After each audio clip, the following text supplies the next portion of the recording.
Olá, queridos amigos da TV Nova Luz e demais redes associadas. Nós estamos dando continuidade aos nossos estudos do Cotidiano em Pauta, que são os estudos do nosso cotidiano, que nós adotamos, é sempre bom lembrar, nós adotamos o livro, a projeção, o Ser Consciente, desculpa, estou perdendo aqui o nome do livro, O Ser Consciente, que é um livro de Divaldo Franco, psicografia da Joana de Ângeles, onde ela nos propõe essa busca da própria consciência, para a gente estar realmente desperto, como ela diz, e citando aquele russo famoso, Gurdjieff, né, que ele fala que existem dois grupos de pessoas, as pessoas dormindo e as pessoas despertas. As pessoas em estado sonambúlico, que, como é que se diz? Camille Flammarion, ele fala que os animais são como sonâmbulos, porque eles não são despertos, eles agem de acordo com seus instintos. Eles têm inteligência, sim, têm sentimentos, sim, mas só que eles não têm um raciocínio, um pensamento contínuo. Por isso que Camille Flammarion os chama de sonambúlicos. E esse Gurdjieff, não sei como pronuncia direito o nome desse russo, ele fala que existe dois grupos, que são as pessoas adormecidas e as pessoas despertas. E a Joana de Ângeles propõe esse nosso despertar. Por isso, nós estamos fazendo esse estudo, que parece assim que é muito repetitivo, mas não é, porque ele é muito importante. Nós temos que compreender o que seja o nosso ego, a nossa existência de agora, a nossa personalidade, e entender o que seja a nossa individualidade. Então, quando a gente faz esse mergulho para o nosso self, proposta por Jung e por tantos outros estudiosos da alma humana, nós esbarramos com os processos de fuga do nosso próprio psiquismo, que Joana de Ângeles intitula A Fuga do Ego neste livro. Bom dia, boa tarde, boa noite. Fala aí também, Belete, que eu falo muito, uma introdução tão longa, tem hora que eu esqueço e vou embora. Né? Pode me interromper, Belete. Não, sem problema. Olá a todos. É muito bom estar aqui mais uma vez com vocês, podendo estudar um pouco, como disse a Leila, esse livro que, embora seja um livro pequeno, mas é um livro muito profundo, bem profundo. E, como ele está falando, entender o que seria o nosso ego, a nossa personalidade de hoje e a individualidade espiritual e a ação dos sub-egos, né? Ou seja, aquelas personalidades do passado que ainda, de alguma forma, dependendo de qualquer circunstância, ainda atuam, ainda trazem algumas crenças que norteiam o nosso comportamento, como diz Paulo, né? O homem velho. Quando Paulo fala do homem velho, ele está falando dessas partes que ainda estão desintegradas, né? Não pertencem, ainda não fizeram essa integração ao todo, a essa individualidade espiritual que somos nós. Porque eu não sou Marcelo, eu estou Marcelo. Eu sou a soma das minhas muitas experiências. E o trabalho é de integração dessas muitas experiências, das muitas encarnações, para que a cada uma delas eu me reconquiste essa individualidade espiritual de maneira consciente agora. Como ela falou, os animais, né, a Camille Flammarion fala que os animais estão dormindo, a inconsciência, né, o estado de inconsciência seria isso que o Camille está mostrando como dormir. Mas nós ainda temos uma parte muito grande da nossa personalidade, da nossa individualidade espiritual, que está no nosso inconsciente, tanto do que representa nossas memórias do passado, quanto as potencialidades do futuro. Então, a cada existência, nós estamos reconquistando essa individualidade espiritual, mas agora de maneira consciente, e não mais de maneira inconsciente. Porque, realmente, quando você está lá, quando estamos no reino animal, como princípio inteligente, você é um todo. Quando você começa a entrar no reino nominal, aí você começa a ter esse cingir dessa individualidade espiritual, se cinge um ego, uma pequena parte, para que você possa ter a condição de fazer esse papel de recuperação dessa individualidade total, integração dessa individualidade total, mas de maneira consciente. Então, é por isso que é tão importante entender os mecanismos, como Joana vem mostrando para nós, a respeito dos mecanismos que a nossa personalidade, o nosso ego, muitas vezes se utiliza. E, embora pareçam ser mecanismos de defesa, também fazem parte do nosso crescimento. A introjeção, a racionalização, que é o que nós vamos tratar hoje, ainda são formas de aprendizado. Não das mais felizes, muitas vezes ainda tentando uma fuga, mas mesmo quando o ego está tentando fugir do seu progresso, ele ainda assim está se tornando um pouco menos ignorante, porque ele vai aprender mais uma forma de não fazer. E toda vez que você aprende uma forma de não fazer, você se torna menos ignorante. Então, a racionalização, que é o que nós vamos tratar hoje, que é quando o ego cria um argumento razoável para agir da forma que agiu, ignorando o fato objetivo e criando uma teoria para si, ainda assim tem-se um ganho. Agora, essa crença pode ficar mobilizando a tua individualidade espiritual durante um bom tempo. E muitas vezes nessa existência, agora, na existência atual, você percebe a crença que foi racionalizada no ego anterior, e algumas vezes alguns gatilhos de memória acontecem que essa crença, que é disfuncional, que não se aplica mais, que já não traz um bom resultado, ela continua te mobilizando. Então, tornar isso cada vez mais consciente, trazer isso para cada vez mais para a consciência. Então, peraí, o que acontece comigo nesse momento que, por exemplo, quando eu preciso pegar um elevador, eu sinto uma reação que eu começo a sentir uma emoção que não está condizente com esse momento. E na racionalização especificamente, falando dessa existência, muitas vezes a gente cria argumentos para tentar justificar as nossas ações, as nossas formas de ver, de agir e perceber com as pessoas. Mas será que o que eu estou dizendo, será que a racionalização que eu estou fazendo, ela é realmente adequada? Será que realmente eu estou levando em consideração todos os fatos ou todas as perspectivas daquele ato que eu cometi? Então, a racionalização é isso, é tentar criar, na perspectiva do ego, um argumento razoável por ter agido com a força que agiu, com a ignorância que agiu, com a raiva que agiu. Tá vendo? Eu tinha um bom motivo, eu tinha um argumento razoável. Mas será que esse argumento que eu estou criando, ele realmente é razoável? E ele é razoável na visão de quem? Na minha? A minha visão é uma visão que contempla todos que estão envolvidos? Todos os aspectos, todos os pontos de vista que estão envolvidos? O ego tenta montar isso na tentativa de se justificar do que se fez. Mas será que isso realmente é o melhor ter sido feito? E dependendo da experiência, esse argumento, essa racionalização que o ego faz, ela pode trazer uma carga emocional tão grande que ela pode te criar uma crença que vai de uma existência para outra, que entra tão na base da personalidade, que indo de uma existência para outra, você sente toda a parte emocional, mas não entende por que você toma aquela decisão, por que você age daquele jeito. Então, se permitir, se questionar, se colocar na berlinda internamente, eu estou fazendo isso por quê? O que justifica eu agir desta forma que eu estou agindo? O que está passando na minha mente? O que eu estou sentindo de emoção? Com que propósito eu estou agindo dessa forma? E a forma que eu estou agindo está alinhada com o meu propósito? Dessa forma que eu estou agindo, eu vou conseguir o que eu estou querendo? Eu vou chegar no objetivo que eu quero? Porque se nós pararmos para observar, muitas vezes, na grande maioria das vezes, é esse desalinho entre o que eu penso, o que eu sinto e o que eu faço que traz os nossos sofrimentos. A própria psicologia chama de dissonância cognitiva, essa questão. Quanto mais o que eu penso está afastado do que eu sinto e afastado do que eu faço, maior é o meu sofrimento.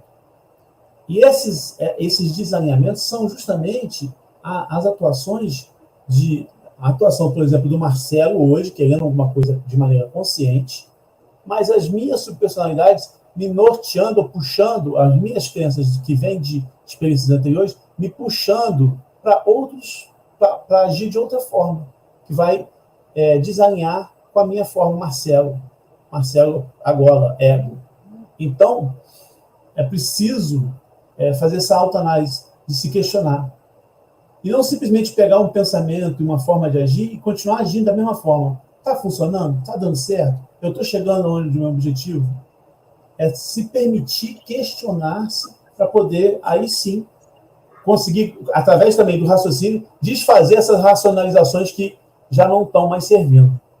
Mas vamos ouvir um pouquinho a Leila também, para a gente trocar um pouco mais de ideia. E estava falando sobre a racionalização já. Pois é, Marcelo, minha internet que caiu está um problema, meus irmãos. Diz o Ricardo que está havendo assim, muita reprogramação, que ele está vendo muita interrupção na internet. Por isso a gente fez a opção de gravar com antecedência, porque se cai na hora, no horário realmente, a gente passa um aperto maior, né? Porque aqui, por exemplo, o Marcelo deu continuidade e tal, mas às vezes, quando a gente está gravando ao vivo, a gente não consegue nem voltar. E já na gravação a gente pode refazer algumas coisas, cortar algumas partes. Então, nós estávamos falando, Marcelo já deu início à racionalização, só para eu recordar para a minha cabeça que eu não consegui ouvir o que ele falou, só consegui entrar agora. Então, a Joana de Ângeles nos coloca nesse mergulho no self, uma das formas da gente mergulhar em nós mesmos e, ao mesmo tempo, fazer para nós mesmos essa autorrevelação, a gente se conhecer um pouco mais através do autoconhecimento e da autorrevelação, ela propõe, ela nos lembra 5 fugas do ego, 5 movimentos que a gente faz para fugir até inconscientemente, dessa necessidade de nos autoconhecermos. E nós já vimos nos programas anteriores sobre a compensação, o deslocamento, a projeção, a introjeção, e hoje nós estamos vamos ver a racionalização. Eu entendi nos estudos que ela propõe que nós somos seres racionais, claro, nós podemos planejar o nosso amanhã, nós temos um pensamento contínuo, a gente pode dizer assim, amanhã eu vou fazer isso, quando eu acordar de manhã eu vou fazer isso, vou fazer aquilo, à tarde eu vou fazer aquilo outro e tal, nós podemos planejar o nosso amanhã, mas só que nós estamos tão habituados a seguir o nosso cotidiano habitual, digamos assim, a gente está tão acostumados a determinados condicionamentos que a gente às vezes fala assim, segunda é o dia da faxina, terça é o dia disso assim, quarta é o dia daquilo outro. E ao invés de pensarmos em fazer novas programações, raciocinar a respeito das programações previamente elaboradas, eu me lembro, quando nós éramos professoras, quando eu estava na ativa, que agora eu sou aposentada, a gente reunia para programar cada ano, antes de iniciar um ano, a gente programava, fazia um projeto do conteúdo, né, do programa para ser elaborado, para obter determinados resultados semanalmente. Mas a gente se habituava àquilo e, às vezes, a gente repetia no ano seguinte os mesmos projetos, porque eram outros alunos. Mas isso não é bom, porque cada ano, cada dia, cada minuto, cada segundo tem o seu desafio. E essa racionalização, muitas vezes a gente utiliza essa fuga do nosso ego, a gente utiliza para justificar algumas escolhas que a gente faz e que muitas vezes não trazem resultado, mas a gente culpa alguém por conta do resultado. Digamos assim, você está caminhando numa rua, você faz sempre igual naquele mesmo caminho, e você já tropeçou lá umas 2 vezes. Aí você fala assim, a culpa é do paralelepípedo lá, a culpa é do governo, a culpa é da prefeitura que não arrumou aquele caminho. A gente se torna incapaz de dizer, não, por que será que eu estou tropecei 2 vezes naquela mesma pedra? ou naquele mesmo caminho, se não é melhor eu mudar de caminho, fazer um caminho novo. E assim a gente percebe nessa racionalização muito dos sofismos que nós utilizamos durante toda uma vida para justificar as nossas ações equivocadas. Por exemplo, a gente fala assim: ah, não, eu estou desviando dinheiro aqui porque faz parte do contexto. Todos nós, na hora de fazer assim, o balanço das coisas, podemos desviar alguma coisa para nós mesmos. Aliás, a gente já trabalha tanto, né? Então, a gente racionaliza um movimento que a gente sabe que, se parássemos para pensar esse movimento, a gente ia perceber que era um movimento equivocado, porque não existe nada oculto. Não sei o que o Marcelo falou. Fala aí um pouco, Marcelo, para a gente unir os nossos pensamentos agora. Não, é isso. Eu estava falando sobre isso, né? Que a racionalização é uma forma onde o ego, muitas vezes, tenta escapar ou tenta criar um argumento para justificar o que ele fez. E que isso, muitas vezes, foge à realidade, ou pelo menos não contempla as várias perspectivas de um fato, né? Não consegue, não é real, não é alinhado com o que realmente de objetivo aconteceu.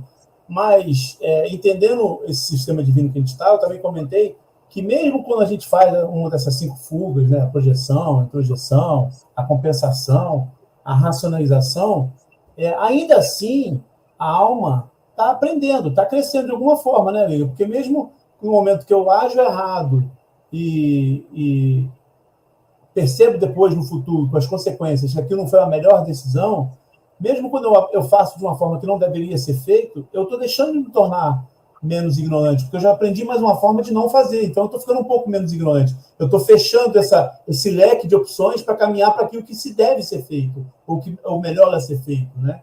Então, assim, não deixa de ser um processo infinito de aprendizado. Mesmo quando o ego, na sua infantilidade, tenta fazer essas fugas, ainda assim, o sistema divino reverte tudo a nosso favor, né? No sentido de que essas consequências, embora talvez um pouco dolorosas, mas elas vão fazer com que você volte para o caminho, né? Elas estão a serviço de trazer informação e trazer você cada vez mais para a conclusão de que só tem um caminho a ser feito. Só tem um melhor caminho a ser feito. Ou pelo menos uma melhor maneira de se executar a tarefa, objetivando sempre o bem comum, né? E é através desses muitos enganos que a gente vai aprendendo, vai começando a tomar mais consciência de que essas decisões muito visadas na minha forma de ver, no meu egocentrismo, elas são visões que vão de desencontro ao que o sistema divino propõe. Consequentemente, vão gerar consequências para que eu aprenda. Se eu fizer esse aprendizado de maneira mais rápida, menos dolorosa, né? Quanto mais voluntário o meu aprendizado, menos doloroso. Mas quanto mais involuntário, mais doloroso. Mais os processos vão ser dolorosos. Então, mesmo as fugas fazem parte do processo. Agora, quanto mais eu tomo consciência delas e evito, ou busco pelo menos estar mais atento, mais consciente, é o que eu estou falando. A gente vai caminhar mais voluntariamente, consequentemente, menos dolorosamente. Então, toda vez que eu ajo de maneira mais consciente e começo a entender esse sistema e trago esses conhecimentos para o meu dia a dia, eu estou, no mínimo, evitando dores, evitando e dando passos um pouco mais firmes na direção certa. Então, com isso, eu evito a presença tão pungente da dor na minha caminhada, né? Ou pelo menos minimizo isso. Então, quanto mais a gente conhecer, quanto mais a gente entender esses processos, e eu estava falando um pouco antes, né, da gente fazer esse trabalho de se colocar na berlinda, né? Peraí, eu estou pensando dessa forma, por quê? Eu estou sentindo dessa forma, por quê? Está todo mundo dizendo o contrário do que eu estou falando? Peraí, será que realmente o que eu estou percebendo nessa situação é realmente a verdade? Realmente justifica o que eu estou usando de argumento para fazer ou agir da forma que eu agi? Se botar na berlinda, né? Se permitir se auto-questionar. Lógico, vai fazer isso individualmente, não vai fazer isso, né? Usando a opinião das pessoas, porque aí também você não vai conseguir, porque a gente não tem que atender ao que os outros acham. A gente tem que estabelecer dentro de nós os parâmetros que a gente julga já adequado. Então, eu tenho que fazer, me permitir mas me permitir me questionar, me botar na berlinda e, peraí, isso que eu estou falando realmente é realidade? Esse argumento que eu estou dizendo para ter agido dessa forma é realmente realidade? Igual você falou, né? E pegar esse dinheiro aqui, esse argumento que eu estou usando para pegar esse dinheiro aqui, é porque é para o bem comum ou é porque é para o meu bem? Então, assim, faz sentido ou não faz? E aí sim, ter essa capacidade de discernir, alargar cada vez mais na capacidade de discernir e de perceber, né? É isso mesmo, meus irmãos. E o Marcelo lembrou uma coisa muito importante: é que, apesar de tudo, apesar da nossa criancice, da nossa infantilidade, porque ninguém erra porque quer. As pessoas erram muitas vezes por ignorância, ignorância no sentido de ignorar. Ela não percebeu ainda as consequências dos seus atos, porque se ela já percebeu a consciência, se ela tem consciência dos seus atos, então aí ela parte por um outro processo que a gente chama de remorso, né? Eríades, em grego eles falam eríeis, alguma coisa assim. Eu estou lembrando por conta do mito do Orestes. O mito do Orestes, o Orestes foi um cara que ele ficou sabendo da história da mãe com o amante. Isso está na peça As Moscas, de Jean-Paul Sartre. Ele era um filho de Deus também, como todos aqueles caras da mitologia grega, né? E ele soube que a sua mãe, porque queria ficar com seu amante, que eu não me lembro o nome, eles dois combinaram e mataram o pai. Então, ele ficou muito chateado com essa decisão da sua mãe e ele voltou, então, lá para Arcos, que era a cidade grega onde aconteceu o fato, e matou o amante, a sua mãe e o amante. Então, ele ficou sendo perseguido por outro elemento lá da mitologia, chamada Fúria. Vou falar Fúria, porque chama Erias ou Fúria. Ficou perseguindo Orestes. Então, nessa peça As Moscas, que Jean-Paul Sartre escreve, que ficou muito famosa na França, que as moscas, quer dizer, ele faz uma analogia do ser humano com as moscas, que elas são obrigadas a existir, obrigadas a viver, uma coisa assim, obrigada a ficar sempre, são autômatas da vida, né? E aí Orestes, então, questiona Zeus, que é o Deus. Isso é um resumo da peça As Moscas. Aí Orestes questiona e fala com Zeus: ainda que o Senhor envie sobre mim todas as pestes, todos os vulcões, os terremotos, tudo de ruim que o Senhor puder mandar para cima de mim, não vai mudar a ideia que eu tenho de ti. Então, que Zeus ficou furioso, falou: oh, seu verme inútil, então você não sabe que foi eu que te criei? Aí ele falou assim: eu sei que foste tu que me criaste, no entanto, cometestes um grave erro, fizeste-me livre. Então, ele questiona Zeus, e Orestes entrou nesse processo do remorso e começou a questionar Zeus, porque ele diz: como é que ele me faz imperfeito? Eu sou imperfeito e eu erro por conta da minha imperfeição. E aí, esse homem que me criou, esse sujeito que me criou, me manda dor, me faz sofrer o resultado das minhas imperfeições.